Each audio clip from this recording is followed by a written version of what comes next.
Olá a todas e a todos, está começando agora mais um Brasil de Fato Entrevista. Hoje a nossa conversa é com o trabalhador da educação e das artes culturais públicas, Saloma Salomão. Tudo bom, Saloma? Tudo bem, e você? Bacana, tamo Obrigado. aí, Zeca. Salomão Jovino da Silva, mais conhecido como Saloma Salomão, é educador e produtor cultural. Doutor em História pela PUC de São Paulo, ministrou aulas universitárias e de formação continuada de professores. Também atua na produção teatral, musical e no cinema. Neste ano, está lançando um livro de memórias comemorando seus 60 anos. Obrigado, viu? Obrigado por topar essa conversa, Saloma. Obrigado você pelo convite. Queria começar esse papo contigo falando sobre teu livro que está em pré-venda já, né? Pretos, Prussianos, Índios e Caipiras, Culturas e Identidades, Memórias e Invisibilidades Históricas nos arredores da cidade de São Paulo, nos séculos 18 ao 21, certo? Exatamente. Acertei, né? É isso mesmo. É um livro que remonta a sua história diretamente relacionada com a identidade negra e o racismo da cidade, por que não, né? Como é que esse racismo estrutural lhe atingiu durante esse tempo? Inclusive durante esse tempo de pesquisa desse material, né? Bom, então é importante dizer, não é um livro, são 4 livros, cada um para um período.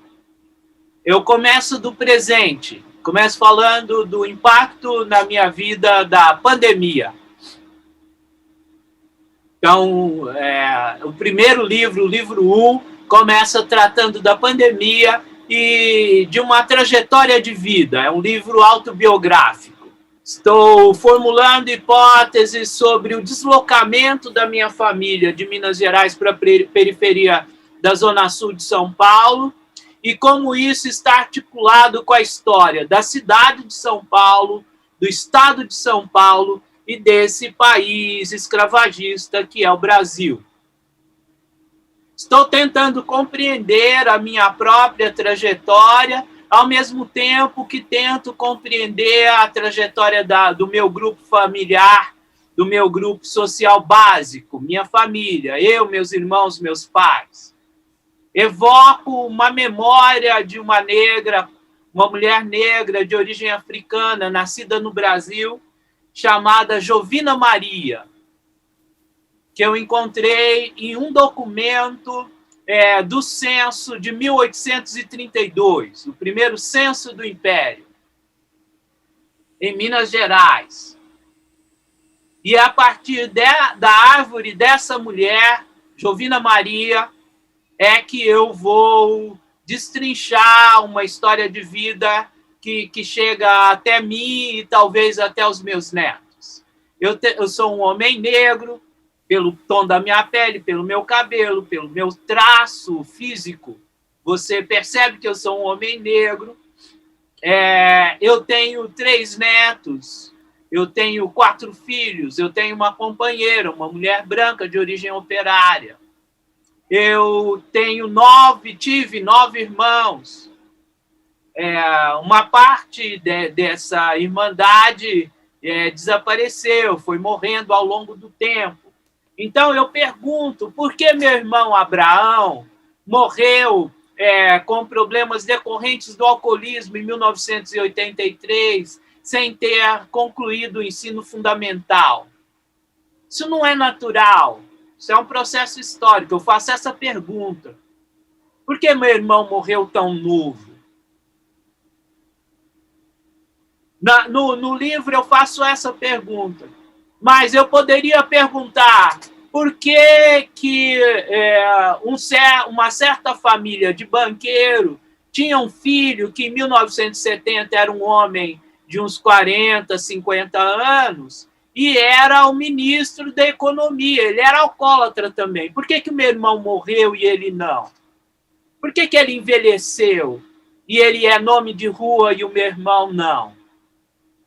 Então, a minha pergunta é sobre memória, desmemória, sobre apagamento, sobre importância e desimportância. Como é que se constrói a importância de um homem branco chamado Simonsen. Você citou no começo da conversa por onde você começa o livro, que é a pandemia.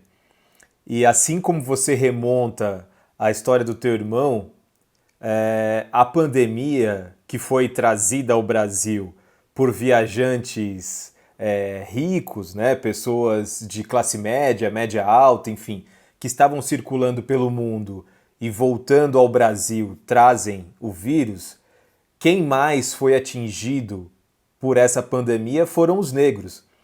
Também, talvez, de alguma maneira, essa história seja contada e recontada inúmeras vezes no Brasil, né, Saloma? Nós começamos a compreender o que a pandemia trazia para gente como eu, que não tenho uma condição miserável, mas eu sou um homem pobre, eu nasci na classe pobre e continuo sendo pobre, eu dependo de salário, portanto, eu sou um trabalhador, mas começamos a ver, a partir de um dado momento, talvez no começo do ano, a incidência da pandemia tendo o mapa da cidade e vendo o seu impacto. E vimos também a ação do poder público. O poder público do Estado, ao invés de fazer hospitais de campanha nas pontas da cidade, fez na área nobre. O que significa isso? Significa uma escolha política. Quem salvar? Quem priorizar no atendimento? Você pode dizer, mas Saloma, aí não há nenhuma novidade. Não, há uma novidade. Uma coisa é acompanhar uma política durante 4 anos de governo, dentro de mais ou menos uma economia funcionando, as instituições funcionando. A outra coisa é você estar no meio de um processo que você desconhece, que é a pandemia, com um agravante, que é um governo o qual o Brasil nunca experimentou. O Brasil nunca experimentou um governo conservador, de extrema-direita, racista, que entregasse armas para a classe média branca se proteger. Cara, o exército, desde 1824, quando ele é instituído, ele jamais deixou a se armar. Esse era um critério básico do exército brasileiro. Então, houve uma mudança de mentalidade dentro das forças de segurança pública. Essa alteração foi muito radical. No meio da pandemia, a polícia do Rio de Janeiro entrou numa comunidade e matou 27 homens negros numa noite. Essa matança é recorrente, mas durante uma proibição feita pelo STF e durante uma pandemia. As pessoas estão trancadas dentro de casa. As famílias estão acuadas com medo do vírus, com medo da polícia. Mas a polícia vai e mata. Você entende? Você entende que houve um desarranjo em um padrão que é ruim, mas houve um desarranjo para piorar. Com certeza. É impressionante. E nós, pobres, via de regra, a gente sobrevive. Nós temos sobrevivido. Os pobres sobrevivem no Brasil desde que, quando se criou uma distinção entre a classe colonial, os povos originários e os negros escravizados. Nós não podemos pensar isso em termos de classe, mas eram dois estamentos, ou 3 estamentos sociais. Os povos originários e os negros, desterrados, têm sobrevivido. Nós sobrevivemos. Mas tem sido uma luta desigual. Com certeza.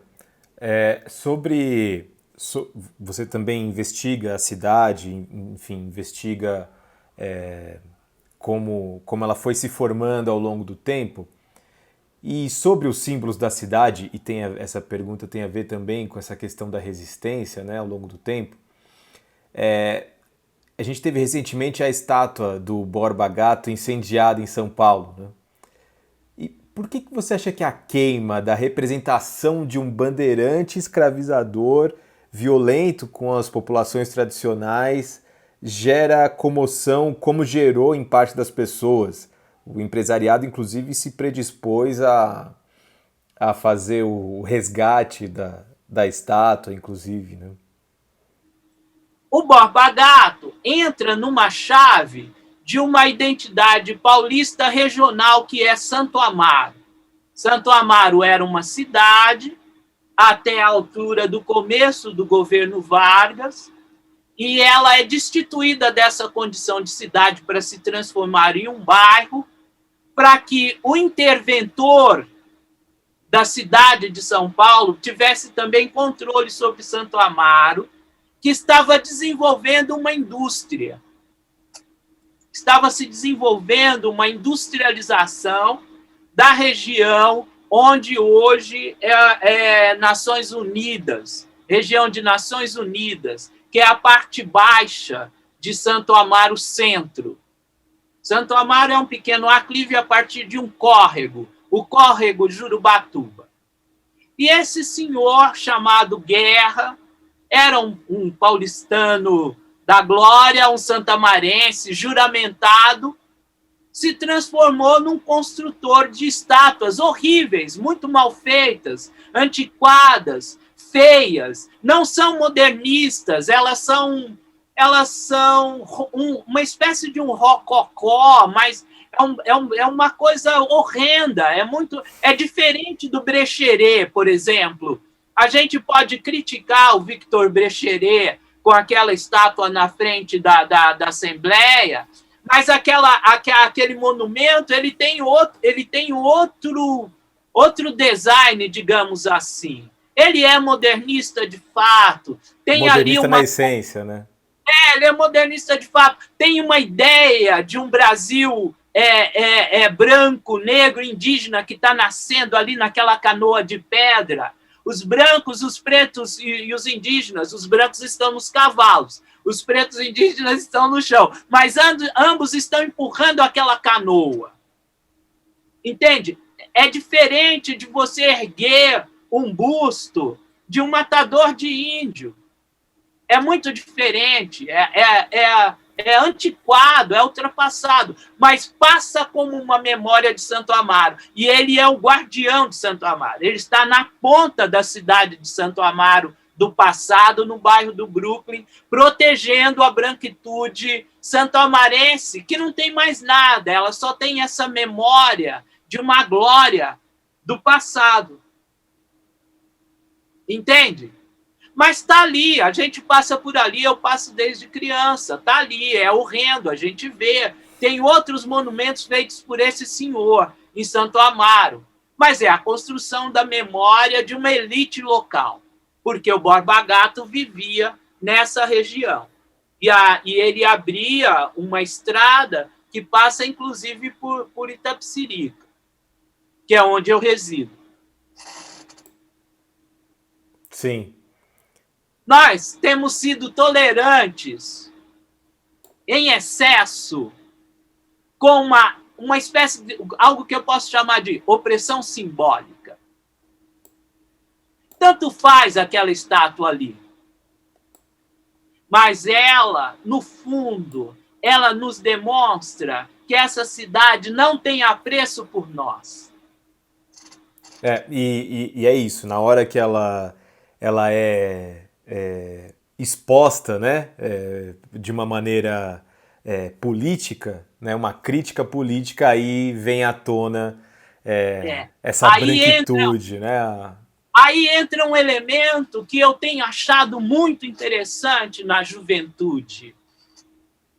Olha, o Paulo Freire já falava que não dá para pensar a política sem beleza, a política sem estética.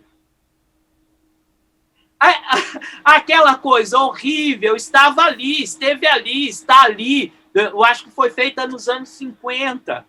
Esse é o mesmo cara que fez a estátua da Mãe Preta no Largo do Paissandu. Esse Guerra. Mas ela estava ali horrível.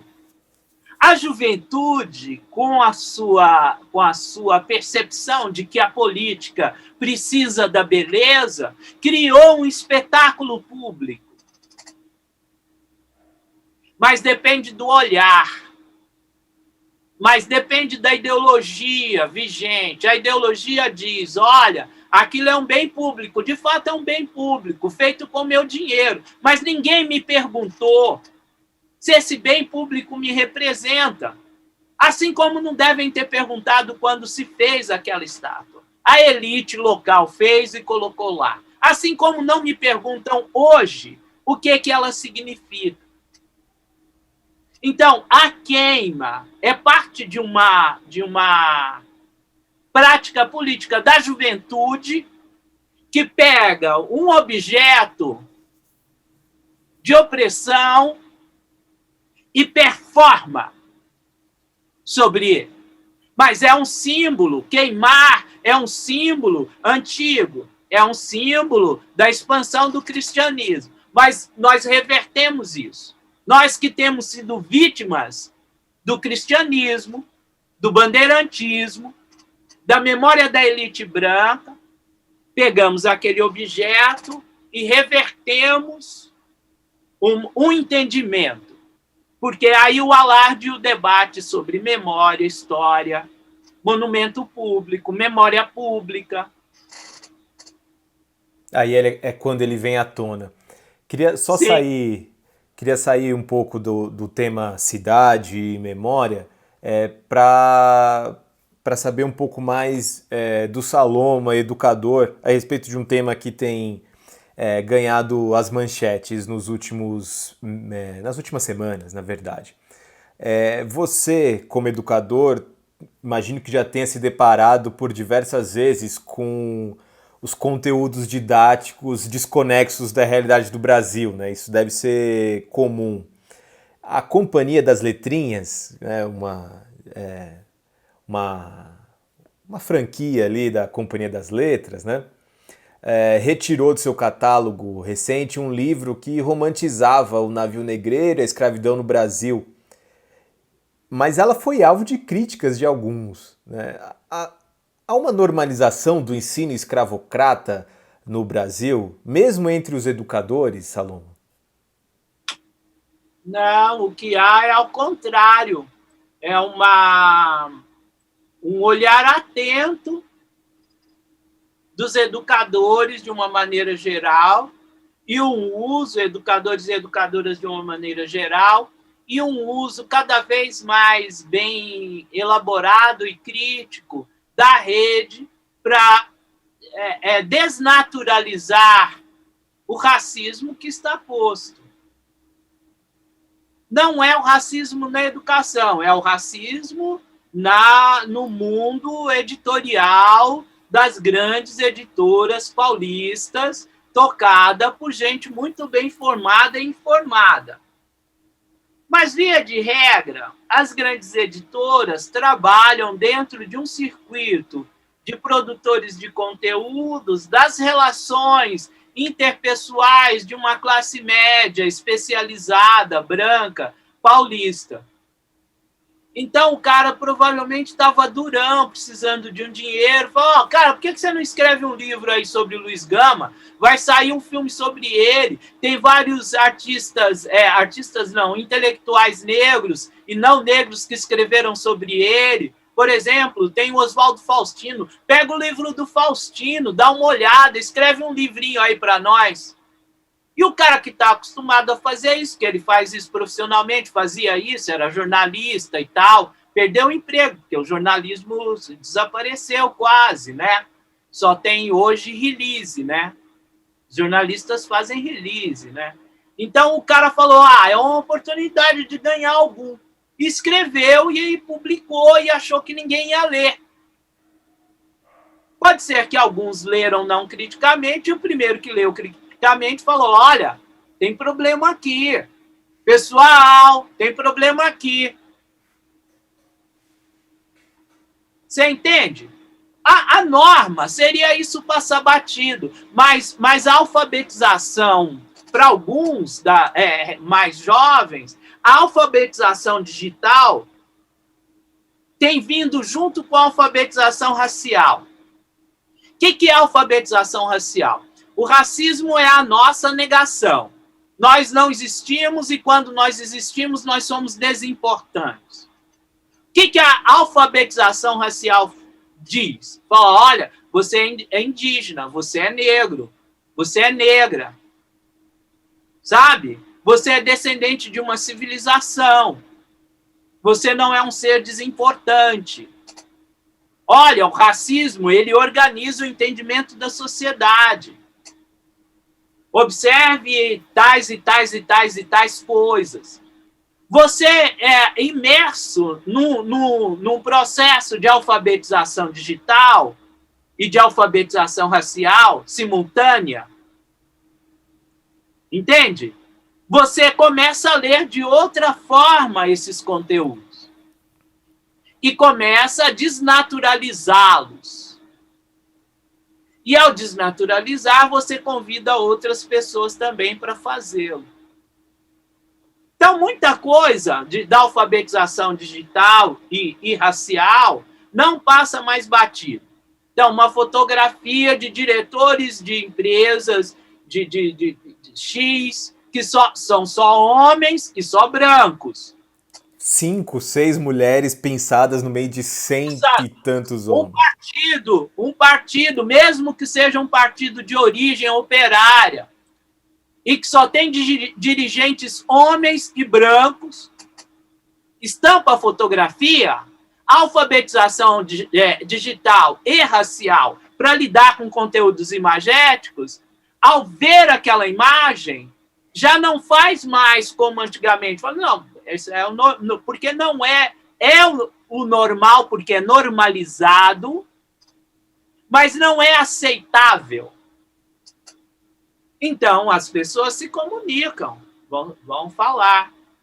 Para uma pequena classe média branca que ocupa o espaço da comunicação, ocupa o espaço das empresas de cultura, ocupa o espaço dos governos, parece que há uma coisa terrível acontecendo com o Brasil.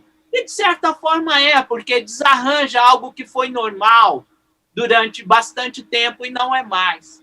Então, esse sentimento de desconforto que a Lilian Schwartz, por exemplo, sentiu quando ela publicou aquele texto sobre a Beyoncé, é bom, é interessante, é educativo. Eu acho que faz a sociedade sair do lugar, avançar. Tem muita coisa que ainda é difícil para a gente se contrapor, mas há uma mudança cultural acontecendo e ela é irreversível.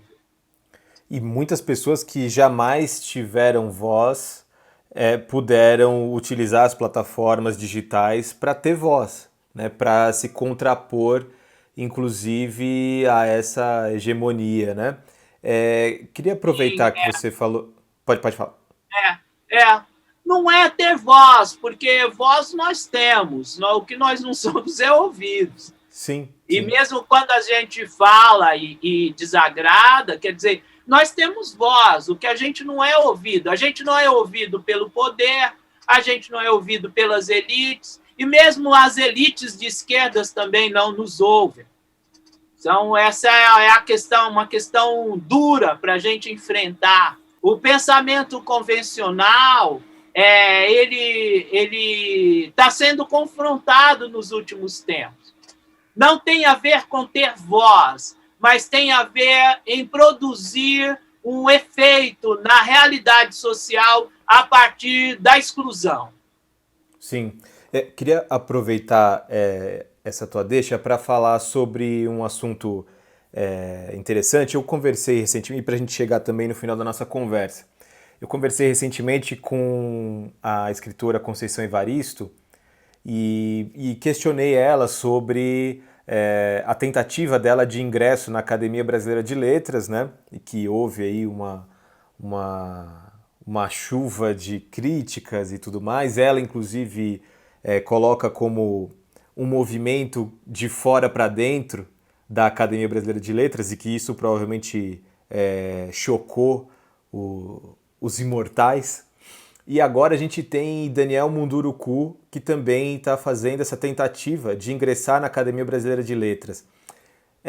Ingressar em um espaço como esse, mesmo sabendo do reconhecido talento de ambos, Conceição e Daniel, é importante para quebrar essa hegemonia de fora para dentro?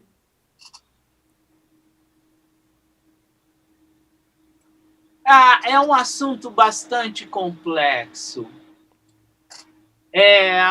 Nós não temos uma perspectiva revolucionária. É importante dizer isso. Quando você não tem uma perspectiva de transformação radical da sociedade, é necessário pensar em reformas. A sociedade brasileira tem feito reformas de cima para baixo. Nós nunca sequer tivemos uma reforma feita a partir das bases da sociedade. Então, eu acho, eu penso, eu entendo que essa estratégia tem a ver com essa perspectiva, que é uma perspectiva bastante presente na sociedade brasileira, como uma espécie de utopia dos pobres, uma utopia dos negros, uma utopia das mulheres, uma utopia das pessoas sexualmente discriminadas, que é ter uma reforma na sociedade onde se instale e se instaure o mínimo de equidade. A gente pode criticar essa visão. A gente pode achar que essa visão é inadequada. Uma visão assimilacionista, integracionista, reformista. Entretanto, a lição desse reformismo tem sido dado pelas próprias instituições políticas. Instituições políticas que às vezes nascem com um cabedal de pensamento revolucionário, mas quando chega ao poder é no máximo reformista. Eu entendo essa estratégia, ela inclusive me parece boa. Mostra uma instituição, mostra o quanto essa instituição é conservadora, por exemplo, as universidades públicas. Isso tem sido uma constante. Os intelectuais negros, desde o retorno do exílio, têm mostrado como as universidades públicas elas são reacionárias e brancocéfalas. E aí, quando pressionam, quando mostram publicamente essa branquitude institucional, a instituição é obrigada a fazer uma reforma. Então, obrigar essa instituição que foi criada e ampliada por um homem negro, que era Machado de Assis, mas ela vai se tornando brancocéfala ao longo do século, até só ter homens e brancos, depois começaram a ingressar mulheres, e agora mulheres negras reivindicam cadeira. E agora um homem indígena reivindica cadeira. Enquanto nós não tivermos uma perspectiva de ruptura revolucionária, nós precisamos empreender reformas. Isso, para mim, é compreensível. Sim, com certeza. Saloma, muito obrigado por essa conversa, viu? Acho que a gente poderia falar aqui sobre 1000 assuntos e nos demorar aqui horas e horas, mas infelizmente nosso tempo é curto. Obrigado demais, viu, por esse papo. Obrigado você, meu irmão, e ajuda a divulgar aí pretos, prussianos, índios e caipiras, culturas e identidades nos arredores de São Paulo, entre os séculos XVIII e o século XXI. Saloma Salomão, à sua disposição. Obrigado, Saloma. Fica a dica aí para todo mundo procurar já em breve aí em venda. Tchau, tchau, Saloma. Obrigado. Obrigado, valeu.